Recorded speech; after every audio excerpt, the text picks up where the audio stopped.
The Section 8 program is going through massive changes right now. The program itself is going through massive downsizes, and the program is also going to get reduced to having people only be on there for 2 years from 5 years. So that's going to be a huge change that impacts millions of people on this program. And as you're going to see in this video, a lot of people are supportive of these changes, and a lot of people are freaking out and panicking because their lives are going to be affected by these changes and they don't know what to do. Keep watching this video. So breaking news, guys. Beginning of October 2025, they are going to be sending out letters letting you know that you have about 60 to 90 days to evacuate if you are on Section 8 longer than 2 years. This is going to start 2026. So Trump has tried to reject this program as many times as he wanted to, but it's not being rejected. But they did say that you cannot be on Section 8 longer than 2 years going forward, starting 2026. So if you are on Section 8 currently and you have been on there for more than 2 years and you're not elderly, you will have to get off, and you have 60 to 90 days to find somewhere to move. So starting 2026, they are going to be opening some Section 8 vouchers for us to get on there, but it's requirements. So yeah, you can go look that up. It's real. So I'm hearing that they're supposed to be doing away with Section 8. I don't know how true that is, but if it is true, it's about time. We got too many people that's taking advantage of the system. Too many people sitting around doing absolutely nothing. And guess what? We tired of it. Us working people are paying for you to sit around and do nothing. So while we out working 2 and 3 jobs, busting our chops and missing time away from our family, y'all at home chilling. Y'all up on the new Jordans, all the new clothes, all the new gadgets and gadgets, all the jewelry, all the bling, and all our hard-working money is going to food in the house and bills. We can't even spend that money on ourselves. More time at work than it is at home. It's not fair. It's time to get up, y'all. If you ain't disabled, if you have 2 working hands and 2 working feet, you gonna get up and you gonna get to work. It's the harsh reality. You better get to moving.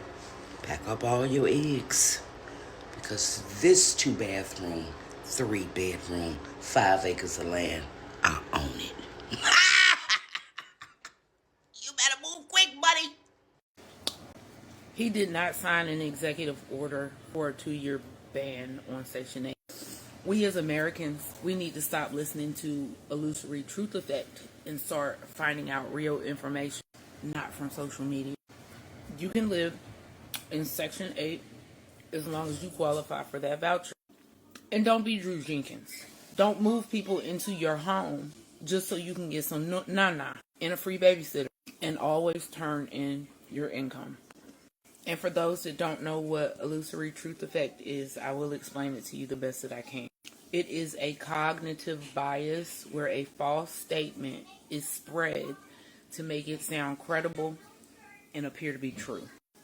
This often happens when things seem familiar to people. So people are associating him with doing a bunch of devious things. So they would think, well, why wouldn't he do that? He did not. Have the day you deserve. Y'all, yes, I'm in the bathroom, but no, I'm not using it. I'm about to get in the shower. But listen, I have to tell y'all this. I just watched a video of this girl. Her and her boyfriend done broke up, and she was on Section 8. He done went to Section 8 and told Section 8 that he lived there.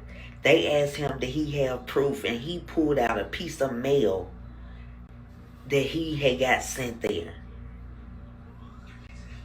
Like, so they terminated her. She has 24 hours to get out. Listen, y'all ladies that got Section 8 and y'all got kids, that's your livelihood. You can't be letting these randoms come in there and jeopardize that. And she on there crying like, oh, she don't know what she gonna do. She don't know where she gonna go. Like, you had a place to go. He a man. You should have been going over his house to kick it with him, and then you go home. I don't know what they be thinking. And then too, I know, women want to have they dudes with them and stuff like that. So, but the thing is, you on Section 8. You supposed to be like, baby, you can't get no mail in here. You know what I'm saying? You can stay here all you want to because they ain't gonna come check. But you can't get no mail here. Y'all don't be thinking. Use your brain. Damn.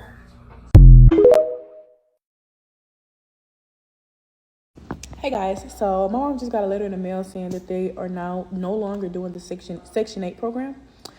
And I was wondering, can you guys like sit with me for a minute? So she don't have to join the homeless crew. Okay? Cause yeah, my mom handicapped. She can't work. She literally cannot work. All she get is her disability check a month. And that will not afford this rent plus the other bills plus food. So, please. And I kind of I should have known whenever they took my food stamps. Because, baby, I didn't get food stamps this month. I did not get food stamps this month. And I didn't get my refund check. I didn't even get my refund check from school yet. So, the government is really stopping things. And this is crazy. Because, baby, I need my refund check. I need my food stamps. Bro, imagine all the families, the people who got all them kids. That is crazy. That is crazy because I know a lot of people who got a lot of kids and they wouldn't be able to feed anybody if they didn't have them food stamps. And they really stopped them. Look, I'm a kid myself and I'm not eating. It's probably for the best, but not best they took the food stamps, but the best that I'm not eating that much because I do need to slow down. But yeah, can you guys please sit here with me for a minute? Thank you for sitting here with me and watching my video. So guys, I'm making this video because I made a post about people that have been on Section 8 since 1994. And I see a lot of you guys are getting upset about it. And I know most of you guys that are getting upset about it is because it's y'all. I don't care what any of you guys say. Stop making excuses for people that have been on that Section 8 for that long. You guys have been on there so long to the point that people that are trying to apply cannot get in. Those people have been on that wait list for 15 plus years. Because you guys got so comfortable without paying anything that you guys want to just stay and lower yourself like that. It should not be like that at all. Then you guys aren't mentioning how those people that aren't barely paying anything, they can't pay $20, $8 worth of rent. Also, these are same people that be moving strangers inside of their homes that's not supposed to be there. Let's not talk about that. These are the same people that's not bettering themselves. If they pay most of your rent, go to school and work part-time. Do something else with the extra time that you have. Y'all aren't talking about how these same people are continuously having more children on Section 8. Why are you doing that to them children? Why? And y'all also are not talking about how these same people that's on there for years walking around here with expensive nails, expensive lace fronts, expensive lashes. I'm talking about going on vacation. You shouldn't be doing none of that if you on Section 8, baby. You need to be getting your life together because that's just me. That's what I would have did if I was on it. Why I'm out here enjoying myself with the money that I need to be saving to get me a house? Y'all don't make no sense. Stop trying to take up because it's y'all. At the end of the day, it's still the truth is the truth. And I understand that y'all can say that everybody's situation is different. I'm not talking about no people that's disabled. Stop trying to throw that out there. We're not talking about them people. We're talking about the able-bodied people that's around here taking advantage. And y'all quit to say, oh, they can't do fraud. They report that. Girl, stop lying. I knew some people that was doing it. You can do fraud on that. You can literally do fraud on there. So, yeah, I just want to put that out there. I don't care about none of that y'all talking about. Get it together, please. Section 8, baby, let's talk about it. Section 8 is a blessing. It was created to help people who are struggling, not as a trap, but as a trampoline. It's supposed to give folks room to breathe while they rebuild. Mentally, financially, emotionally, spiritually. Let's be real, not everybody uses this like that. Instead of elevating, some people are doing everything that they can to stay stuck. And it's not because they can't grow. It's because they've grown comfortable in struggle. The first thing is if I make too much money, they'll raise my rent. So instead of leveling up their income, people start turning down hours, quitting jobs, choosing under the table work. They can keep their rent low. They fear abundance because they believe to condition that more success equals less support. What they don't realize is they're capping their own potential just to stay small. A lot of people feel like, why leave if I'm comfortable? Some folks get used to paying $0 to $20 of rent, so they just stop striving. They stop planning to own a home, improving their credit, or breaking generational curses. They just sit. Meanwhile, people with the real needs, single mom with disabled kids, the elderly, folks on disability, are sitting on the waiting list for years. They attach their identity to struggle. Struggle becomes familiar. Growth feels uncomfortable. So they stay where it's safe. They don't have to change, risk, or expand. It's not always laziness. Sometimes it's trauma and fear. But the result is the same. They block their own elevation. Some people like to game the system. Lying about who lives in the home, not reporting full income, having partners who live rent-free but aren't on the lease. Then they'll get mad at the system and they're the ones manipulating it. This isn't survival anymore, baby. That's entitlement. But here's who hurts in the process. Disabled parent who's trying to get safe housing for their child in a wheelchair. Young G woman fresh out of a DV relationship who's working 2 jobs and still can't afford rent or a place to stay. Grandmother who's raising her grandkids with no support and no place to stay. They're not asking for handouts. They're asking for a chance. The chance is taken by people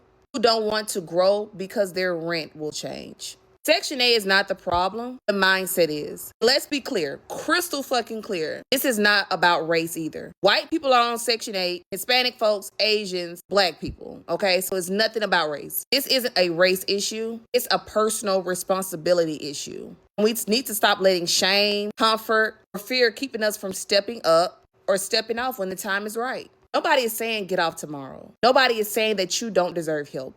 I'm not saying that. But if you're sitting on Section 8 year after year, not working, not growing, not healing, not planning for better, then you're blocking someone else's breakthrough. Use it to heal. Use it to breathe. But most of all, use it to elevate. Because Section 8 isn't supposed to be forever. It's supposed to be your bounce back. And y'all know I had to add this in there. Some of y'all are not stuck because of the system. You stuck because of your own fucking mindset. And you need to realize that. Having boyfriends live in your house, rent-free, not helping you pay a dime, and allowing you to sit on Section 8 is diabolical.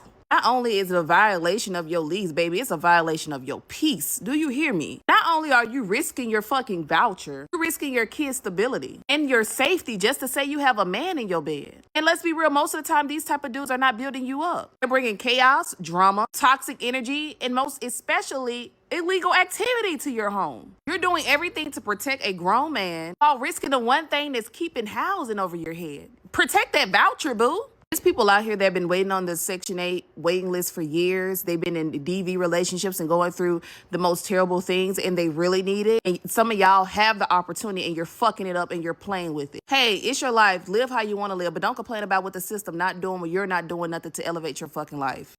So Pookie say, by the way, Section 8, you must have income, and you do not pay $100 or less or any. You pay more than that on it depending on your income. Well, Pookie, here to tell you, I seen your other comment where you say you work in housing on Section 8. Well, maybe states are different. Do you think? Because I know so many folks that's been on Section 8, and one in particular in South Carolina, she only paid $1 for a 3-bedroom apartment, 2 bathrooms. Her rent monthly was $1. So every month she would go get a money order and pay her $1. I don't know why she just didn't pay them folks $12. Maybe, they wouldn't take the $12. I mean, I don't know how it worked. But yeah, faithfully, she wouldn't pay that $1 every month. Now, this was a couple of years ago, so I don't know if things have changed. I really don't know, but it's like based on income. You do have to have some kind of income because you have to be able to pay your utility bills and stuff like that. Some folks still do utility checks and some folks don't. They got to move to work program. Move to work program means that you have to sign up for the program. You have to take the classes.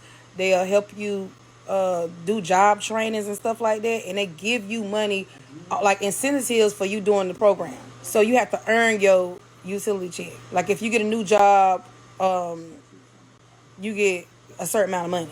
Or if you get like complete a step in the program, you get a certain amount of money. But yes, folks have paid less than $100. Now I know you say you from Arlington. Maybe they have different requirements there. Like I say, when you get the form, you know it'll tell you the whole house rent. It'll tell you how much they're paying, and it'll tell you how much you have to pay. And yes, it was $1, boo. So I don't know why folks don't talk about renting to Section 8 folks, but you're missing out, and let me tell you why. So I don't know who started the myth that Section 8 tenants are going to mess up your property or they're going to take advantage and call you all the time to fix things. That's a total fabricated lie, okay? It's not true. I have Section 8 tenants and they're great. Let me tell you what you need to do to make sure you have the right tenant. So it's very important, if you have a Section 8 tenant or a non-Section 8 tenant, that you screen your tenants. And one of the things that I like to do is check their previous history. So if they have previous landlords, I like to check those landlords. I still will run their credit, even though a good percentage of your rent will come from the government, which is why Section 8 is prime, because during COVID, when things were shut down, you were still getting that check from the government because that is guaranteed money. But you may find some tenants that have to pay a percentage of their rent, and so you want to make sure that they are able to pay their bills on time. The other thing that I like to do with all of my tenant screening is to see how they're currently living. So if I have to do a little drive-by, if I have to think of a reason why I need to stop by their place, you can tell a lot by how someone actually keeps their current place of living. Do they really show pride of ownership and love the place that they're in and it's well kept and cleaned and all of those things? Then they're a possible great tenant. But if not, then you may need to think and look otherwise, all right? So I say all that to say, do not ignore Section 8 because that is where the money resides. It is guaranteed coin, so look into it. Follow for more, y'all. So there's reporting that came out from HUD that said they will be paying the subsidies to the housing authorities for the Section 8 program in the month of December. So if you've been worried about that, it seems like December's good. There's additional reporting coming out today saying that the government shutdown may have a deal in place. We'll see. Never trust a politician, right? But we'll see. And then I'm getting a lot of comments in my comment section asking questions related to Project 2025. So I'm going to try and take a dive into 2025 and see what it says as relates to HUD and what that could mean for voucher programs and affordable housing moving forward. My gut reaction is it's not going away, but I'll tell you what I think. So Trump has decided that he's going to put a 2-year gap on Section 8. So basically he said what he wants to do is if you are on Section 8, you need to be disabled or you need to have some type of disability or a veteran. Or I'm hoping older people as well get to keep their Section 8. But I guess anything outside of that, he's giving you 2 years. And I was reading comments and I seen so many people like, oh yeah, I'm so happy them hoes getting off of Section 8. Hoes don't pay no rent. Them 304s don't do this and that to the third. And then I seen so many people that work or in schools saying how much it's helping them, or they either pay, high ass rent with or without the Section 8. And then I seen so many people like, oh yeah, I'm so happy, like, they coming up off it. Because Section 8 is meant to be a stepping stone, not a lifelong thing. And it's generations after generations after generations after generations that are doing this. Now, I feel like a lot of people don't understand that when you get a certain age, when you turn 18, 17, a lot of people just kick their kids out the household and take them down there to housing and tell them, oh, go sign up for housing because you cannot stay here. Don't show you how to get no job. Don't show you how to fill out no application. Don't do no type of credit information with you. Don't teach you too much anything, just basically throw you to the wolves. And when you get older, you realize you had to get out of that 18 and you couldn't work when you was 16, 17 because they rent would have went up. But I just want to run this by y'all and figure out in the comments, like, how do y'all feel about this? Do y'all feel like this is going to be a good thing? Do y'all feel like because rent and prices are all going up, this is the wrong time to be doing that when a lot of people don't know how to pay regular rent or keep up with their money? Can we talk about this in the comments? I personally don't agree with a lot of things Trump is saying, but this one specific thing makes sense to me. To all the people that's on Section 8, He is giving y'all 2 years to get on your feet. Trump said stop being dependent and become independent. I agree. I'm not no hating ass bitch. I'm not knocking nobody's situation. But if you really think about it, Section 8 is only to assist you to get on your feet. Section 8 is a stepping stone to get you on your feet. Section 8 is not something you should depend on for the rest of your life. Government assistance is not something you should depend on for the rest of your life. Keyword, assistance, to assist you. Y'all done got too comfortable. There's people that's been on Section 8 for like 10 plus years. That's a long time. Within that amount of time, you should have a lot of money saved up in your bank account, in your savings account. Y'all too busy buying the newest shoes, buying the hottest cars, trying to keep up with the trend, buying designer purses, buying designer clothes, but you're in public housing. If you can buy designers, you can pay your house rent without assistance. Let that sink in. If you can buy designers, you can pay your house rent without assistance. I mean, I get it. There's a lot of single mothers out here also that need those type of assistance. But if you just comfortably living off Section 8 and don't care, that's crazy to me. That's the reason why nobody else can get in, because y'all be on Section 8 for years. Y'all not thinking outside the box. Y'all being so dependent. Stop being so dependent and let's become independent. When I first heard of Section 8 and public assistance, it sounded like I hit the jackpot. Like, I'm finally here. I finally get to live a good life, rent-free. I get to keep my money in my pocket because I get my rent paid. Little did I know that it would ruin my life.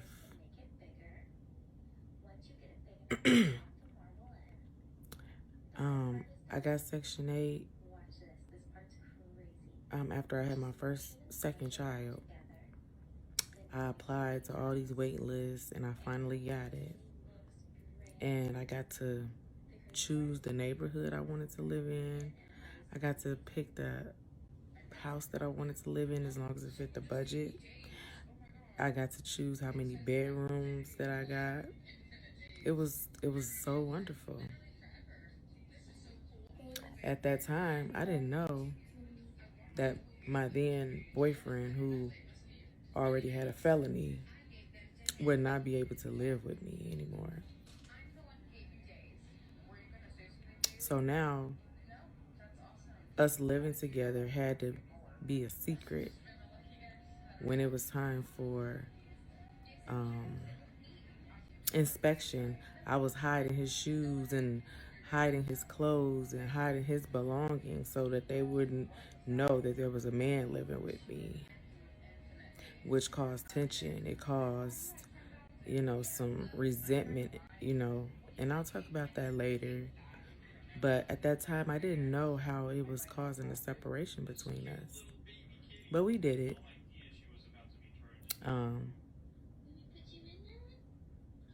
You hear a knock at the door, and you wondered if it's management or maintenance or somebody who's going to see him there.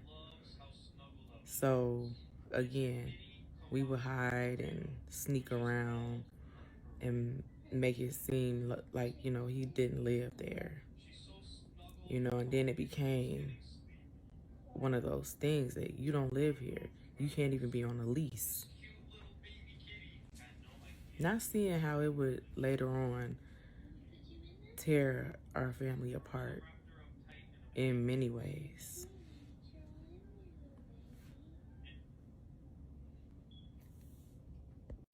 I promise you, I wouldn't have even got on Section 8, bro. As soon as I aged out of foster care, I should have just did the THP Plus, where you can be in a shared apartment until you're 25. Now, I'm on the waiting list, and I'm able to go back this year in, like, July, August. But it's like, say if I wait, I go, move in, and I start school. Mind you, LPN is like 14 months. I turn 25 next November. who's to say I don't start school until, I don't know, December, depending on how classes are looking, maybe September. That's still gonna leave me without nothing, because clearly I'm gonna have to quit my job or whatever, and whatever pay stubs I show to the apartment that I'm trying to move into, it ain't gonna happen. Like, it's just not gonna work. So I'm just like, yeah, it will be cool because I technically wouldn't have to work while I'm on that program, but I'm not gonna have pay stubs to show once I'm out of the program when I'm trying to get my own apartment. And then also, like, if I'm about to be strictly going to school, I'm not even gonna really have the money for real to save up to get an apartment. Like, you know, when you're in nursing school, you're broke. You're broke. Okay, my good people, this is a message to everyone that may be receiving Section 8 benefits. If you are receiving Section 8 benefits at this time and you are not working, it will serve you well to find a job, because due to government shutting down as of today, your benefits may be affected going forward starting with November. Now, October benefits are covered, but November benefits are not guaranteed. So as I said, it will serve you well to start looking for a job. And depending on how much your rent is, if you have money saved or you got money somewhere that you can pay your rent up for a couple of months, I advise you to do that. A word to the wise is sufficient. Wow, this is a big one. Big changes are happening to Section 8 housing this fall, and it can affect millions of families nationwide. The 2026 budget proposal kicks in October 1st, 2025, and they're reducing the HUD budget by $33 billion. That's 44% less funds that would go towards Section 8 and rental assistance. They're moving the funds to the state block grant program, which is going to have $26.7 billion less than they do today. That means the states would be responsible for the rest for Section 8. And the big one, the 2-year cap on assistance. That means after 2 years, if you are an able-bodied, you cannot get Section 8 assistance anymore. Some people think this is unfair because it's not giving enough time for people to get back on their feet, and some people think it's time for this to end already. Let me know in the comments below, should there be more time or not? But for those of you guys who are buying a home today, here is the nationwide average mortgage interest rates. Remember, these rates are just a ballpark. Give your lender a call so you can get an accurate quote. Y'all better wake up. See, the general always keeping y'all up on the stuff y'all don't even think about. And you don't even say thank you. The time gonna come though, when the general just gonna be done with you. But check this out. Everybody who gets Section 8, the government is now saying you're gonna have to get cameras installed in your house, so they can monitor the activity coming in and outside of your house. If you want to stay on a program of Section 8, you finna have to accept cameras on the inside and outside of your house. Let that sink in. Now, y'all, this is fresh, hot off the press. But y'all, you know who Trump is screwing over more with the Section 8 than the actual people that are in Section 8? The real estate investors who have Section 8 people who are basically guaranteed a check every month because of the tenants that are on Section 8. And Section 8 is really a way for people to get guaranteed rent and to build wealth, especially if they have like multiple properties and stuff like that. So you digging it to, like, you think you sticking it to, you know, the people on it, but you're also sticking it to the business owners and the real estate people, investors, that basically use this government program to gain income. So I hear they're finally getting rid of Section 8 for a lot of people who don't need it. And I think that's good. I mean, the time of living on the government dole is over. To be honest with you, if you're an able-bodied person who can work, why not get your ass up and go and get a job? Unless you're elderly, disabled, or sick, come on. We got some of us out here, we working 2-3 jobs, and you can't even take one. So let this be a lesson to y'all. All y'all do, lay around and wait for the government to pay y'all bills. It's coming to an end. And I hope you were preparing, which a lot of you wasn't. Because instead of standing on those sneaker lines trying to get the newest pair of Jordans, you should have been standing in line for a job. The only people I really feel sorry for is the landlords, because they were used to getting that check every first of the month. And now, people are going to have to grind to get that check. But yeah, if it is ending, I'm happy, because I'm tired of paying room and board for people who turn around and turn their back on this country and hate this country. Meanwhile, we're subsidizing you. Bonnet Crew, you know who I'm talking about. And others. Yes, we got some Caucasians also in the trailers. We talking about you too. Since black folk don't like to be talked about alone, they gotta, you gotta point out everybody. But yeah, it's time for you to put something in the pot if you want something out of it. I mean, we should not see generations of men and women on Section 8 and getting public assistance. Enough is enough, and something's got to give. After finishing this video, I think the changes happening to the programs will be a net positive probably in the long run in terms of economic output, because I'll push people to work more hours and be more productive in terms of finding a job and, paying their own rent. But in the short term, it's going to impact a lot of families, because you have these people, and some of them have kids, a lot of kids in the household, who are totally relying on these vouchers, the Section 8 program, to supplement their rent, to help pay for their rent. And now all of a sudden you have these huge changes coming that are kind of abrupt, and these people haven't got the time to prepare. So a lot of them might end up homeless, or they're really freaking out because they really don't know what to do. It is a really tricky situation, because you could also argue, on the other hand, with the country being in so much debt already and productivity kind of being stagnant, you do need more people participating in the workforce more, and you do need, taxpayers to not have to pay for these programs that are just increasing in amounts every year. So in a way, definitely cut down the budget, the deficit, which is a good thing in the long term. But in the short run, a lot of problems. Let me know what you guys think about this. Thank you.